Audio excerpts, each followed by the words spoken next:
Breathe deeply and fully. Just relax.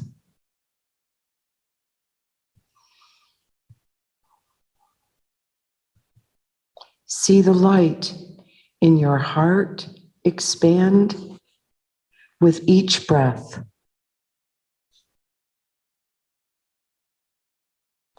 This is your connection to the divine.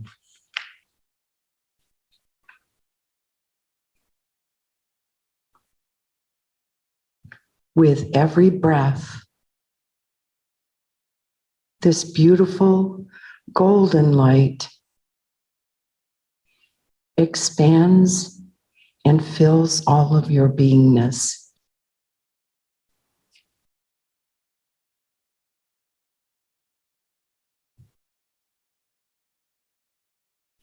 When the ideal within your mind connects with the love in your heart, miracles happen.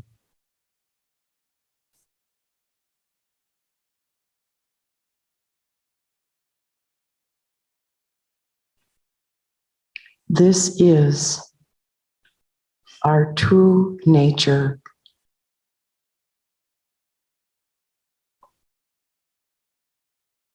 Whatever you can perceive and believe, you can achieve right now.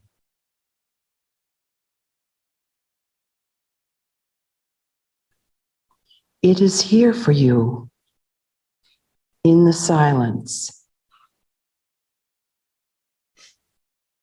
In the silence.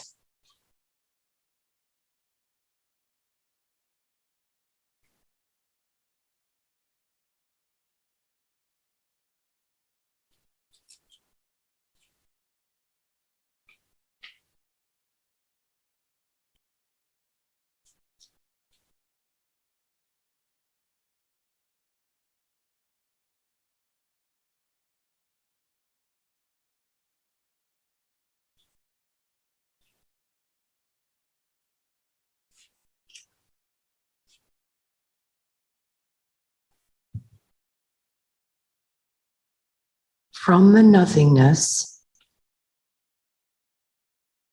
the no thing, and the place of no thought is everything you can imagine.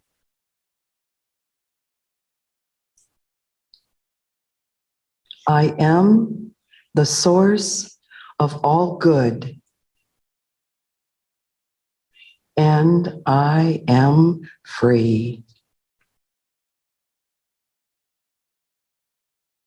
Namaste, and so it is. Good morning, everybody. My name is Daniel Champion, and I'd like to speak today on a topic that a lot of people try and avoid, and it's called, oops, I made a mistake.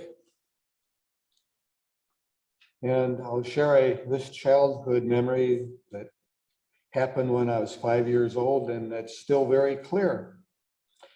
I had just reached for some more salad at the dinner table when I think I was around 5 years old. And I tipped my glass of milk over, and the contents ran over me, my dad, and my sister. Clumsy oaf, my dad bellowed, and this voice still comes in loud and clear whenever I knock something over by accident. So mistakes happen, and our inner dialogue can either be a way to increase our inner awareness or tear down our self-esteem. I would suggest to you that making a mistake is not the same thing as failing. When you make a mistake, you can learn from it and fix it. You can learn from a failure. So I have 5 suggestions that I would like to put out there that can be a way that we learn from our mistakes. Number 1, own your mistakes. You can't learn anything from a mistake until you admit you made it, and then inform others who need to know, apologize, and tell them you are working on a solution. Saying, I'm sorry, takes courage, but it's better than trying to hide your error or blame others for it. And the chances are very good that people will remember your courage and integrity long after they have forgotten that original mistake. So we use emotional willingness to make as many mistakes as necessary to gain knowledge of self through observing how and what our mistakes had been. Number 2, reframe the error. How you view your mistakes determines the way you react to them and what you do next. Like most of us, you may look at your mistake in a negative way, but if you can reframe your mistake as an opportunity to learn, you can turn the experience into a positive one. Once you acknowledge a mistake, think about how you could prevent it from happening again. And stop beating yourself up and think about what you have gained from the situation. With mental openness, we learn from our mistakes and don't have to repeat the same ones over and over again. Number 3, analyze your mistake and ask yourself these questions. What was I trying to do? What went wrong? When did it go wrong? And why did it go wrong? Was this a new mistake? Or was it a mistake that has been repeated over and over again? Number 4, put the lessons you learned into practice. And this is a critical step. Life routines and habits may force you back into old patterns. Self-discipline and motivation will help you avoid self-sabotage and give you the rewards and benefits of implementing this new knowledge. At this point, you need to identify the skills, knowledge, resources, or tools that will keep you from repeating the same mistake. Be careful, as quick fixes usually don't work for very long. If your mistake was a minor or personal one, personal goals or action plans may lay the groundwork for using the lessons learned. Number 5, review your progress. You may have to try out several ways to put your learning into practice before you find one that is successful. It allows you to prevent the same mistakes. You may want to involve your friends and coworkers for feedback. Now I'd like to get into some advanced areas about mistakes. Learn from the mistakes of others. Accept and learn from their experience so you don't have to repeat it. And Groucho Marx once quipped, "You can never live long enough to make them all yourself." Learn from the mistakes of your teachers. And quite often we'll find a teacher and we'll just sit there and believe every single word and concept they have and forget to use our thinking faculty to test it. Is this knowledge practical? Is this knowledge useful? Will this knowledge work for me? And if it's not working for you, throw it away. The mistakes of teachers are usually very big ones, and we do not often expect them, and they can really surprise us.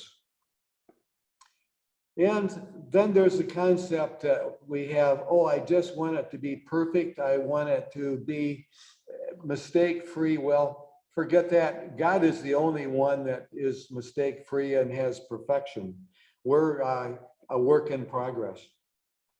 Don't expect to become mistake-free, because making mistakes in order to learn is the path most of us humans must take. We humans tend to have a difficult time following advice, even when it's good. We all know we should do work that makes us happy. We all know we should live a healthy lifestyle. We all know that relationships are more important than money, but it doesn't matter. We usually mess up anyways. Knowledge can be passed down. What does that mean? Well, names, dates, blueprints, data can all be transferred.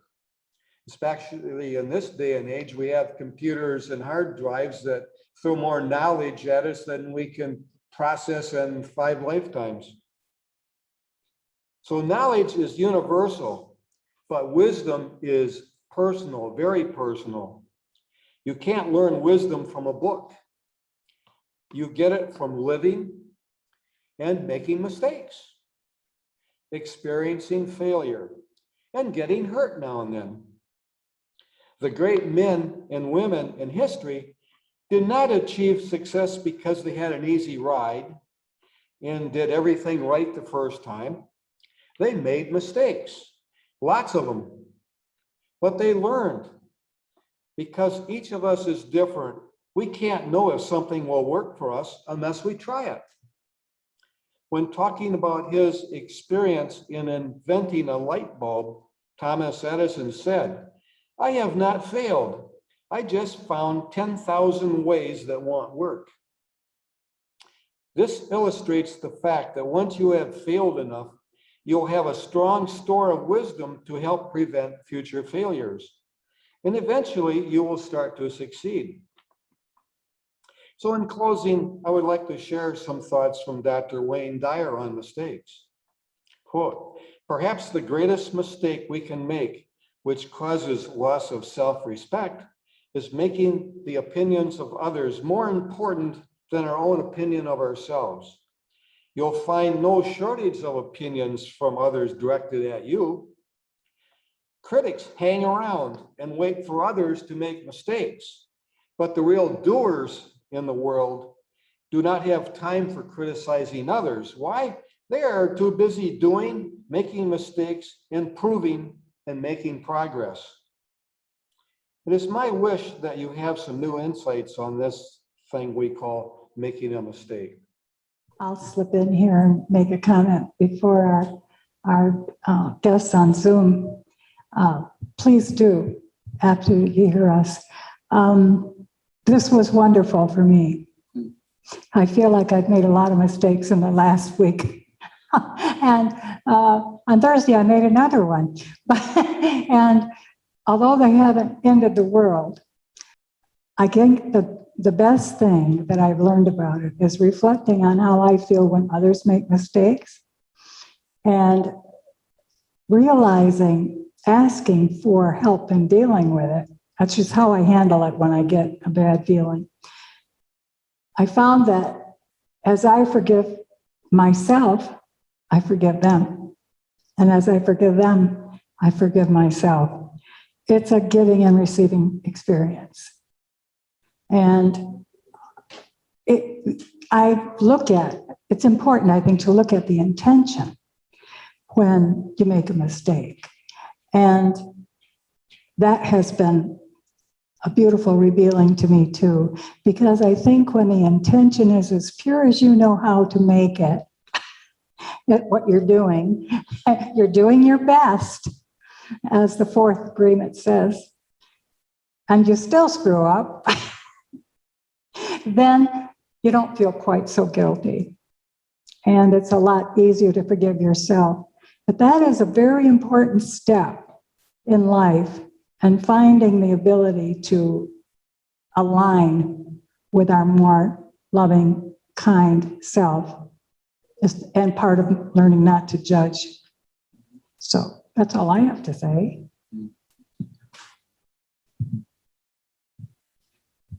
Thanks. This is Mark. I do make a lot of mistakes, and there are times when I work with people and they make mistakes. And what I'm discovering is two things. That a lot of mistakes is based on a misunderstanding in our communication.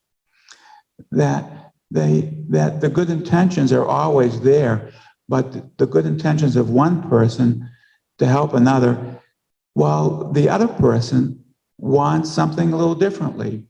A disconnect in our communication. And I think part of the learning and the growing is to look at the communication. The two people can say, okay, what did you mean? Or what did I mean? Or what were your intentions when you did this? And to have that communication. The other thing is sometimes it hurts when people make mistakes. That causes more time, it causes aggravation, it causes misunderstanding. And sometimes a lot of people don't want to feel the pain of hurt. So there is a tendency to want to blame. I don't want to feel this pain. It's easier to make you wrong than to feel that pain. So in some ways, when you make a mistake, it is a great opportunity for connection at a deeper level, when someone can be vulnerable to what's really going on inside of them. And so that connection is, at least for me, so important. And we had a hiccup with our system here. Whenever we do some pioneering work or go to the edge, and this church is going to the edge all the time, trying new things, there is high risk of failure. And in that high risk of failure, the most important thing is connection. People support each other. That, Virginia went to the edge and tried to do something with the Zoom and it didn't quite work out, but actually it did work out. But in that process, I wanted to know that we are connecting, that we are working together as a team, and as we're trying to solve this. And when I make a mistake, and I make them often, I, feel bad. But through the connection of people, especially the people here with Pat, with Luann, it's okay. It's okay. Because it's so easy for me to say, I'm the mistake, instead of I made the mistake. And through the connection, we can say, hey, it's a mistake, you're okay. And then through that connection, I have the insights, and then I touch that creativity that is holding the solutions. But when I'm in shame or saying I'm the mistake, I cut myself off from my own divinity and can no longer see the answers. So really, the timing on this is serendipitous. So thank you. One thing that in my research on mistakes, that if one is engaged on a high risk activity, the reward should be very great that you give yourself. And an example of this, when IBM was in its early formation, one of the vice presidents was assigned a project that was very risky, and it failed, and they lost $1 million at a time they didn't really have that much money to lose. So the president called this vice president in, and the vice president said, well, what are you going to do? Fire me? And he was expecting to get fired. And the president shot back at him, fire you? We've just invested $1 million in your education. You're now a very valuable member of our team. And he gave him another project. We're all on different spiritual paths that overlap. I'm talking about everyone on the planet. And a strong part of my spiritual path in recent years has been to look at situations and see how I'm thinking about them, and then ask myself, can I see this situation in a more stronger light of the infinite? In other words, what if I think of this in terms of the infinite? And with mistakes, I understand that the multiverse is infinite. And I understand that because the divine is working in all of us all the time, it never lapses. It's always working. We may not allow it to work fully and completely, but it's always working. So if it's always working, the infinite divine is always at work in us. It's always working for the good. Therefore, any mistakes that we make have to be worked for the good automatically. It would be the automatic nature of the infinite divine multiverse to work all of our mistakes for the good. So sort of like weaving a tapestry is one of my metaphors. There are flaws in the threads and yarns of a tapestry, and yet they are worked by the artist to create a totality of good. And I would think likewise, the infinite is always working any mistakes we made into the good. And I do know some Bible scriptures because I have an evangelical background from way back. So Romans 8:28 says that God or multiverse or divine is working all things for the good. So we could rejoice. We could be really happy about that because any mistakes we make are going to be automatically worked for the good. It's the nature of God in the universe to work it for the good. So that's my number one point, is if we look at it in light of the infinite divine multiverse working all things for the good, then we can be happy even with mistakes because it's all going to get worked out for the good. And the second thing, and I think I brought this up at a previous gathering here. I don't recall when, could be a few months back or a few weeks back. But I had been sharing that, and I'm bringing it up again. One of my favorite authors is Doreen Virtue, and she had something that she would advise people to proclaim when mistakes were made. And it was basically, and I don't have the exact wording here, but basically, I declare or affirm that any negative effects of any mistakes I've made in thought, word, or deed are hereby erased, transformed, transmuted for the good, nullified, in all directions in space and time, forward and backward in time. And knowing what we know from Einstein and other quantum physicists, we know that space and time are always in flux, they're always bending. And yes, time goes forward and backward, and our consciousness is wandering across infinite universes within the multiverse at all times. We're all moving through time and space. Therefore, it is indeed, from a scientific perspective, it is indeed not only theoretically true, but I would think practically true, that indeed any mistake can virtually be or actually be nullified and erased in time and space, because time and space can bend to cover it, erase it, transform it, transmute it.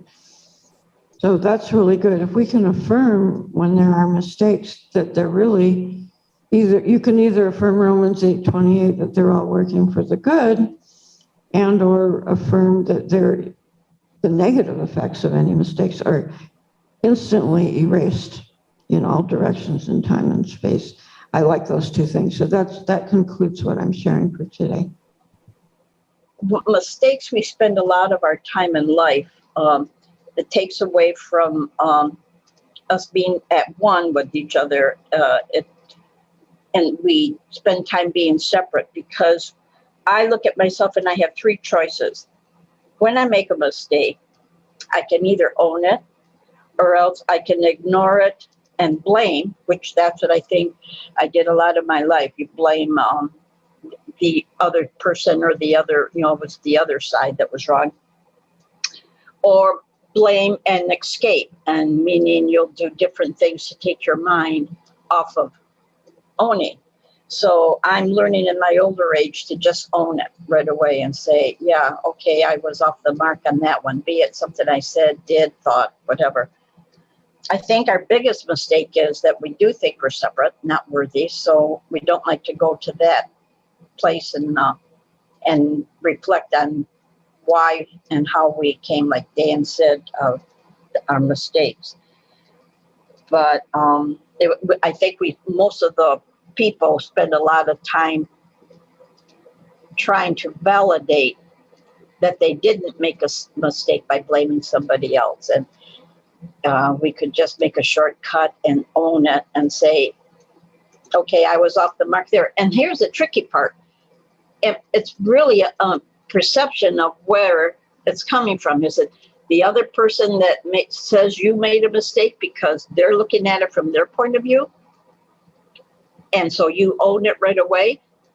Or is it your perception because you don't understand, like Dan said, the understanding part? So it's a tricky thing. It can change shapes on us, and makes it easier for us to not own it. That's all. Thank you. I'm remembering a couple of times at work where one person immediately admitted their mistake and apologized, and I had been right in a certain situation, and how I felt about that person compared to another person who made a mistake and tried to hide it or dismiss it, but it was evident through our electronic trail that it had happened. And so I'm recalling the feeling of trust and honesty in the first person who admitted their mistake, and the feeling of mistrust in the person who tried to hide their mistake. And it's a good example, like what Dan started with, is to immediately own the mistake and apologize for it is a much shorter and better route to fixing it and moving on. I'm really happy that you brought this up, Dan, because in my earlier life, one of my biggest challenges was not to identify with my mistakes as part of my being. When I made a mistake, I would feel so mortified, humiliated, and embarrassed that it was so painful that I often blocked myself from trying anything new. Fortunately, the universe always has a greater plan for healing. As I got more involved in electronic specialists and became a higher profile, there was no way I was going to avoid trying new things because they happened every day. Little hurdles for me to come across. And the next version of the mistakes experience, where I would be so certain that I was correct in how I filed warranty claims with manufacturers, never occurred to me that I could make a mistake, that I would blame them for something being wrong in their system, and very certain that I was going to prove them that way. Well, that's not a great stance either, because over and over again, I would be gently led into, and not so gently, led into the place where I had made a mistake. And again, I was embarrassed, not so much, but what I learned is to approach something that I don't understand with someone else is to say, I don't know if I'm seeing this clearly, but something's off here. So it could be something that I've done or something in the system. Could you help me with that? Revelation, to the point where now I'm getting a whole lot better. Trying new things, knowing that mistakes can happen. And I think from the point of self-love, like Teresa said, that when we make mistakes and personally identify with it, boy, it's a big separation thing. It's really lonely. And when opening up to the possibility of, oh, I'm going to try this anyway, well, if I make mistakes, so what? So thanks a lot. Thank you, Dan. It was a wonderful speech, both on the 12 powers and the lecture sermon as well. When you mentioned your father yelled at you, you clumsy oaf, I was immediately transported to my youth when my mom would say something that, like, that was ugly. And it was, I think, your father's way of saying, you can do better. But the difference that I see that my mom's was, and getting a little bit to this mistake idea, was the intent. If I had done something inappropriate without the intention, my mother would correct me in one way. But if I was purposefully, being bad, naughty, mean, then she would say, stop being ugly. And I think, the thing that I would like to take from that is we are not the mistake. We may have made the mistake, but we are not the mistake. It is, taking that from that. So I want to thank you for helping me clarify that distinction. God surrounds us. The light of God. The love of God enfolds us. The love of God. The power of a God protects us. I am the power of God. The presence of God watches over us. I am the presence of God. Wherever we are, God is. We are divine, and that's the truth.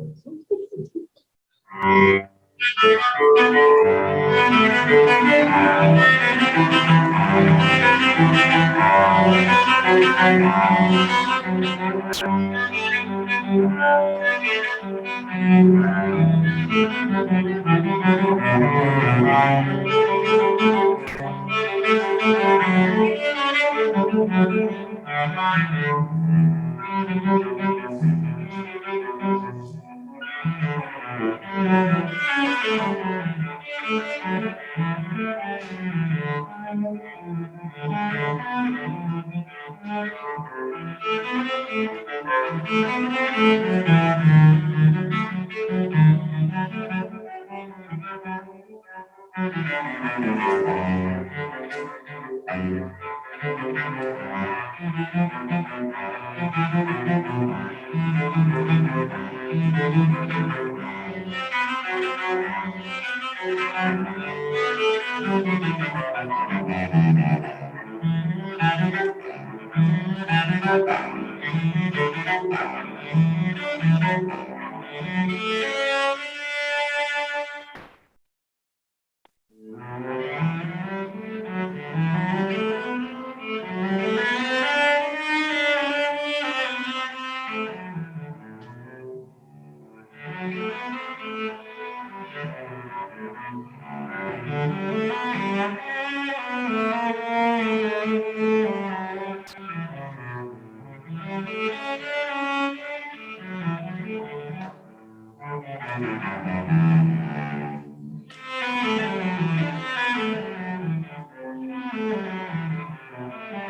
you.